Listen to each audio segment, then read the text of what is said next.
Dando continuidade à aula de curvas características, o que se espera para qualquer instalação hidráulica é que, caso a gente altere a vazão, a altura manométrica para a instalação também vai variar. E isso ocorre justamente em função da variação da energia cinética do escoamento e logo também em função das perdas de carga, que também vão variar. Então, para uma instalação de bombeamento, basicamente em função de Bernoulli, o que a gente tem é que a altura manométrica, a bomba vai ter que como é que fala? Adicionar em quantidade de energia por unidade de peso do escoamento por fluido depende da variação de pressão entre reservatório de recalque e reservatório de sucção por peso específico, mais a altura geométrica da instalação, que vai ter que ser vencida, mais a variação de energia cinética, mais as perdas de carga localizada e distribuída. No caso, se nós tivermos um reservatório de sucção que seja extenso, ou seja, a velocidade V1 a gente pode simplificar ela, e no caso a gente tiver apenas um diâmetro para as tubulações de recalque e sucção, o que a gente vai ver para a instalação é basicamente que pressão e variação de pressão e variação de posição, elas podem ser concentradas basicamente numa altura, numa constante y, e o restante dos termos eles podem ser colocados em evidências em função da velocidade ao quadrado sobre 2g, ou seja, da energia cinética unidade de peso do escoamento. Porque aí todos os outros elementos estão dependendo da própria energia cinética, ou então eles vão depender de coeficiente de resistência e outros elementos como comprimento equivalente por diâmetro para perda de carga localizada, e ou dentro da equação Darcy-Weizenbach para o cálculo da perda de carga distribuída. Porém, o termo da velocidade para a gente ele pode ser descrito em função da vazão. Ou seja, eu posso pegar a velocidade e escrever como sendo a vazão pela área, que é π sobre 4 diâmetro quadrado. Então, a velocidade média do escoamento para a gente pode ser descrita em função de 4 vezes a vazão por π e o diâmetro ao quadrado.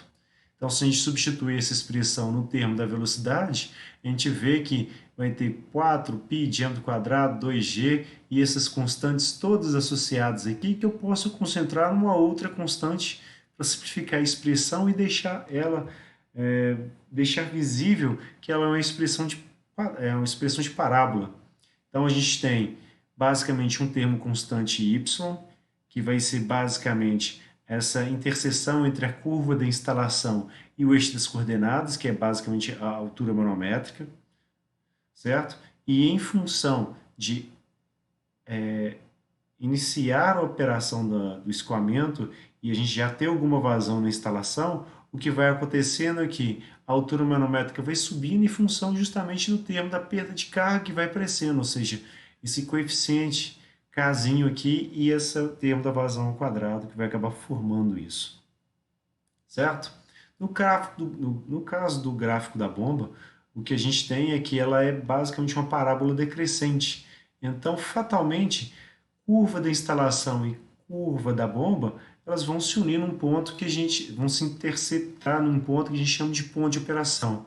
É justamente onde a energia que a bomba está fornecendo e a que a instalação está requerindo para que o escoamento ocorra. Então, qualquer que seja a instalação de bombeamento ou o tipo de bomba que a gente esteja trabalhando, esse tipo de evento tem que ocorrer. Um ponto em comum para que a instalação consiga operar e, como é que fala, de maneira adequada.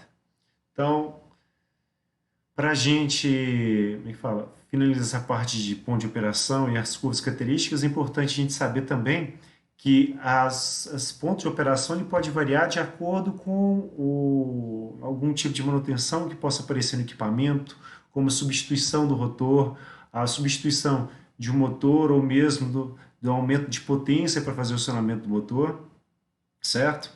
Ou então de alguma alteração na instalação, que é o caso de você fazer uma expansão nela, é o caso de você abrir ou fechar algum tipo de válvula. Isso vai deslocar o ponto de operação para alguma posição, mais acima ou mais abaixo do ponto de operação da bomba. Tudo bem? Agora vamos para os exercícios. O primeiro exercício que nós temos é esse pequeno exemplo aqui, ó. Diz para a gente o seguinte: o gráfico abaixo representa a altura manométrica fornecida por uma bomba. Então, no gráfico aqui, essa curva original dele e a expressão que aparece aqui é uma curva para a bomba, dizendo como que ela está obedecendo, certo? Em função da vazão de operação.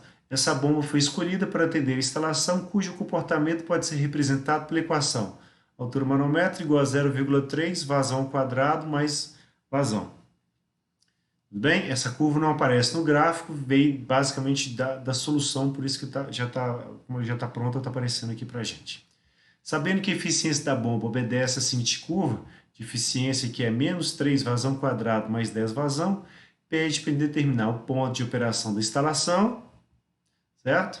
E acrescentar uma curva de isorrendimento para 60%, de 60% no gráfico, certo? Como que a gente pode obter o ponto de operação?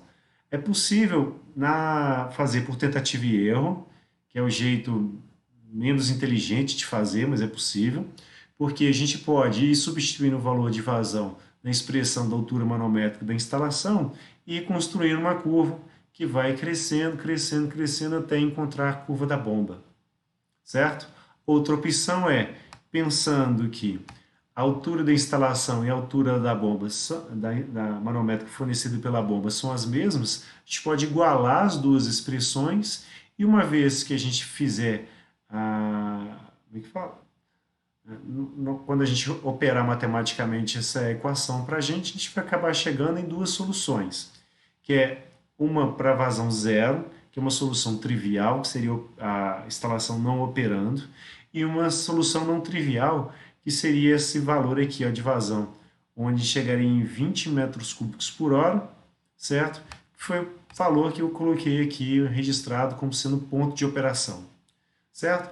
Como a gente tinha um outro ponto, que era o de vazão zero, eu basicamente uni aqui para representar o que seria para a gente a curva da instalação, que é uma coisa que o exercício não pediu, mas a gente mesmo resolve fazer para ficar mais claro, certo? O exercício também pede que a gente determine qual que é a curva de isorrendimento de 60% e escreva ela no gráfico. Para fazer isso, a única coisa que a gente precisa é da expressão da curva de isorrendimento e igualar esse rendimento dela a 60%. Quando a gente faz isso, a gente cai numa equação, basicamente, uma equação de segundo grau, onde a gente quer determinar as raízes, ou seja, a gente usa a formulinha de Bhaskara e a gente determina qual vai ser a vazão, certo? Lembrando que a equação de Bhaskara tem duas soluções, porque a gente vai ter tanto o valor para essa raiz positivo quanto negativo para a solução. Aí, fazendo a conta, chegaria em 7,85 metros cúbicos por hora e 25,48 metros cúbicos por hora, como sendo pontos que têm o mesmo rendimento. Aí, basicamente, eu estou unindo os pontos de isorrendimento aqui, a partir de uma curva que é praticamente uma parábola, normalmente não é, elas são normalmente um pouco mais deformadas, mas como é que fala? Fazendo um esboço aqui da curva, eu teria esse comportamento aqui para a gente. Tudo bem? Num segundo exemplo, também está presente na nossa apresentação de slide, a gente tem esse pequeno probleminha aqui. Ele quer que a gente determine a despesa com energia elétrica se deixarmos a eletrobomba, cujas curvas de altura manométrica por vazão e eficiência por vazão, elas estão representadas no gráfico, operando durante 30 minutos com registro de recalque totalmente fechado, ou seja, a bomba está em bloqueio, o fluido está simplesmente recirculando no interior da carcaça, porque como a válvula do recalque está fechada, a água não consegue seguir para a tubulação. Então ele dá para a gente essa curva aqui, onde aparentemente a gente tem pouquíssimas informações. E para aumentar a quantidade de informação que a gente tem, basicamente para extrair mais facilmente, eu peguei cada um desses pontos aqui, onde eu tenho o encontro de vazão que está em litros por segundo por altura, tem metros por coluna de água, e tracei eles em um outro gráfico aqui, para a gente representar os pontos. Então são as mesmas curvas de altura manométrica por vazão e eficiência por vazão, que em detalhe os valores referentes à eficiência estão nesse eixo auxiliar aqui, ó, esse eixo está à direita. Então o que eu fiz? Eu basicamente reproduzi as curvas, ou peguei alguns pontos para reproduzir as curvas justamente para ter como é que fala? Uma expressão que me dissesse qual que é o comportamento dela em questão de altura manométrica por vazão, certo? E eu fiz a mesma coisa para essa curva de eficiência aqui. Eu peguei os valores e fui marcando para a gente quais que seriam eles em diferentes posições e a gente analisaria aqui nesse eixo auxiliar. Por que eu preciso fazer isso? Porque para achar como é que fala? O custo de operação, eu preciso basicamente da potência de acionamento e do tempo que a bomba fica operando. Para poder achar essa potência de acionamento, o que eu preciso fazer partindo da expressão da eficiência da bomba é dividir a potência útil pela potência de acionamento. Então, pego a potência de acionamento e isolo ela dentro da expressão, sabendo que a potência útil é basicamente o peso específico do fluido de trabalho, a vazão volumétrica que a gente vai ter e a altura manométrica pela eficiência da bomba.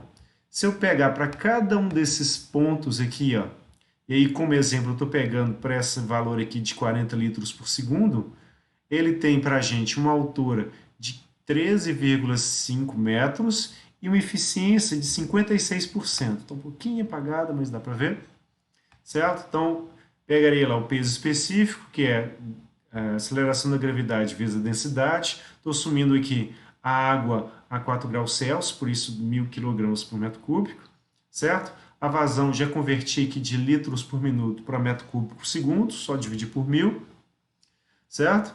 E a altura manométrica que a gente coletou pela eficiência que a gente coletou, chegando no valor de 9,459,6 watts, ou 9,45 kilowatts. Tudo bem? Para que fazer isso e fazer isso para vários pontos? Para a gente construir justamente uma curva para o acionamento da bomba. Isso tudo foi feito com Excel, com um pouquinho de tempo e trabalho, tá? Então, para esse ponto aqui de 40 litros, a potência que a gente tem é justamente aqueles 9,46 kW, tá? Que é a unidade do eixo, que a gente vai ter aqui. Para os outros pontos também foi calculado e como esperado para uma bomba do tipo centrífuga, a gente tem uma potência de acionamento que ela é crescente. Como as curvas não deram para a gente o valor da altura manométrica por vazão e de eficiência para a posição zero de vazão, a gente não tem, né, onde que essa reta intercepta o eixo aqui das ordenadas, onde tem o termo da potência de acionamento para vazão zero, que é para a bomba operando registro fechado. Então, para isso, o que eu fiz? Pedi para o Excel criar uma linha de tendência para a gente, e essa linha de tendência tem uma equação, eu vou utilizar essa equação aqui para obter a potência de acionamento para vazão zero, certo? Ou seja, estou usando todos os pontos para chegar na solução da vazão zero aqui. Então, para a expressão, a gente teria aqui o 0,066, está vindo aqui, vezes x, que é a vazão para a gente, que vai ser zero, já que o registro está fechado, mais a constante, que é 7,3412. Tudo bem? Ou seja, para a gente, a potência de acionamento para a bomba fechada é de 7,34 kW. Esses 7,34 kW, a gente, para um tempo de operação que o exercício pediu de 30 minutos, ou seja, 0,5 horas de operação, ela demandaria uma energia que seria a potência de acionamento vezes o tempo, ou seja, os 7,34 kW vezes 0,5 hora, que vai gerar para a gente 58,73 kWh. Esse valor aqui em kWh, para eu chegar no custo, eu basicamente preciso conhecer qual que é a tarifa que a concessionária fornece para a gente. No caso, ela foi coletada para a gente, foi informado para a gente como sendo de 1,01 kWh. Agora acho que está um pouquinho mais barato, mas quando eu propus esse exercício, ele estava nesse valor, certo? Então, pegando a energia que foi consumida vezes a tarifa, não é por dia aqui, tá? É pela meia hora, isso é erro meu na hora de escrever, tá? A gente teria um valor aqui em reais de 59,31, tudo bem?